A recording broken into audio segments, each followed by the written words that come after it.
지난 챕터에서는 절대주의 시대의 경제적 성격에 대해 알아봤는데요.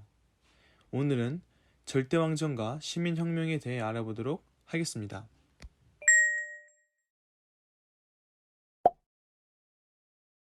근대 정기의 정치적 발전에서 가장 중요한 것은 국민국가의 성립과 발전입니다.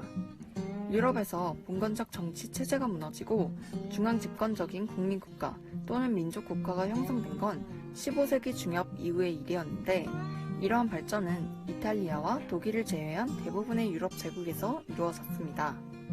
국민국가 형성의 계기와 과정은 국가에 따라 다양하지만 기본적으로 중세 말기에 봉건적 지배층의 정치적, 경제적 위기 속에서 조성되고 촉진되었습니다.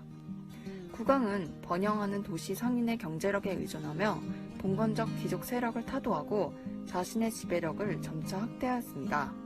이러한 과정을 통해 16세기에 이르기까지 유럽에서는 강력한 중앙집권적 통일국가군이 형성된 것입니다.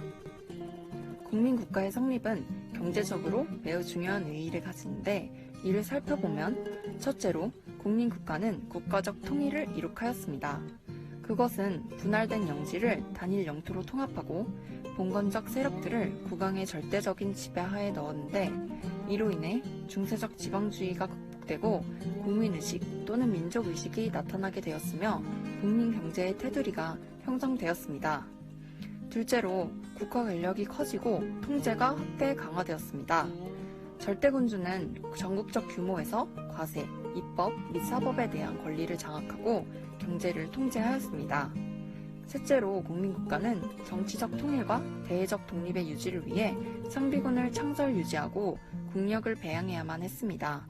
따라서 부국 강병 정책이 적극적으로 추진되었으며 지배자인 절대군주의 권력은 종교까지도 지배하게 되었습니다. 이처럼 국민국가는 중세의 지방적 또는 도시적 테두리를 타파하고 국민 또는 민족을 단위로 한 영토국가라는 점에서 근대적인 정치단이었습니다. 그러나 그 정치 형태는 밑으로부터의 국민의 합의를 통해 운영된 민주체제가 아니라 위로부터의 절대적 권력을 장악한 국왕을 중심으로 운영된 절대왕정이었다는 점에서 일정한 역사적 한계를 가졌습니다. 절대주의의 본질을 어떻게 보느냐에 대해서는 많은 논의가 있으나, 그것은 대체로 세력 균형 체제설과 봉건 반동 체제설의 두 가지 견해로 분류될 수 있습니다. 전자의 견해는 부르주아의 대두라는 현실을 전제로 절대주의의 본질을 부르주아 계급과 봉건 귀족 계급과의 세력 균형 위에 성립한 체제로 봅니다. 이 경우 절대군주는 그들의 조정자의 위치에 있는 절대 권력자입니다. 후자의 견해는 절대주의를 봉건적 토지 소유 계급의 반동 체제로서의 봉건 국가의 최종 단계로 봅니다. 즉, 절대주의를 중세 영주층이 봉건제의 위기를 탈피하기 위하여 농민에 대한 지배, 착취를 강화한 행동체제로 보는 것입니다. 이러한 입장에서는 절대주의가 자본의 원시적 축적, 따라서 부르주아적 발전을 저해하고 봉건적 이해관계를 유지, 재편성하였다고 인식합니다. 그러나 결론적으로 절대주의는 봉건 반동적 체제라는 성격을 가지면서도 일정한 부르주아적 발전의 소선이었습니다. 절대주의 체제 하에서 상품화폐 경제의 확대와 함께 상공업이 발달하고 외국 무역이 성장했으며, 그에 대응해 자본주의 제도도 발달한 것이 이 시기의 발전에 두드러진 측면이지만, 절대왕정은 자신이 서 있는 계급적 이해를 위해 도시의 특권적 상공업자에게 독점권을 부여함으로써 밑으로부터의 부르주아적 성장을 제약하였기 때문입니다. 따라서 자본주의의 발달은 절대주의가 무너지게 된 시민혁명을 거쳐서 본격적으로 이루어진 것입니다. 시민혁명은 국가에 따라 시기와 양상을 달리하면서 수행되었습니다. 가장 먼저 시민혁명을 수행한 나라는 영국이었고, 영국의 시민혁명은 점진적 보수적 양상을 띄었으며, 그 주도 세력은 지방의 젠트리와 성장하는 부르주아였습니다.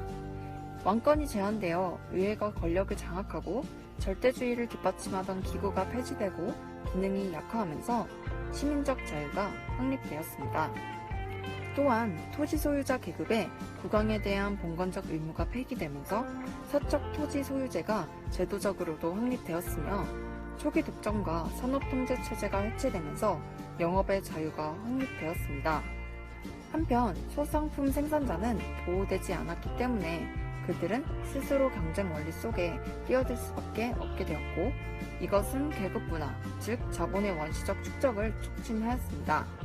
이렇게 해서 영국의 시민혁명은 자본주의의 전개에 적합한 사회적 제도적 기반을 확립한 것입니다. 미국의 시민혁명은 독립전쟁을 통한 정치적 독립과 제도적 개혁이라는 형태로 수행되었습니다. 미국은 정치적 독립을 이룩함으로써 중상주의 체제 하에서 영국 경제에 종속되던 식민지 체제를 자립적 국민경제 체제로 전환하고 일부 존재하던 분권적 제도를 철폐하였습니다. 남부의 노예제를 그대로 둔 사회개혁은 그 자체가 한계를 가진 것이었지만 시민혁명으로 인해 미국의 자본주의는 제약 없이 발전할 수 있는 사회적, 제도적 기반을 확립하였습니다. 영국과 미국의 시민혁명에 반해 프랑스 혁명은 최종적으로 소부르주아를 계급적 기반으로 한 급진파에 의해서 주도되었기 때문에 혁명의 양상이 거격했고 그 결과도 철저했습니다. 대혁명에 의해서 강력한 절대주의 체제는 무너졌고 영주의 권리나 봉건제도가 철저하게 폐기, 개혁되었으며 영업의 자유도 확립되었는데 그것은 프랑스 자본주의의 발달에 기초가 되었습니다. 그러나 밑으로부터의 철저한 개혁은 소부르주아의 사회경제적 기반을 공고히 하고 근대 프랑스 사회의 소부르주아 사회적 성격을 두드러지게 하면서 프랑스 사회는 소부르주아를 기반으로 안정화하였습니다. 이것은 한편에선 자본주의의 발달을 제약하는 사회적 요인이 되었습니다. 이러한 프랑스 혁명은 여러 유럽 대륙 제국에 파급되었습니다.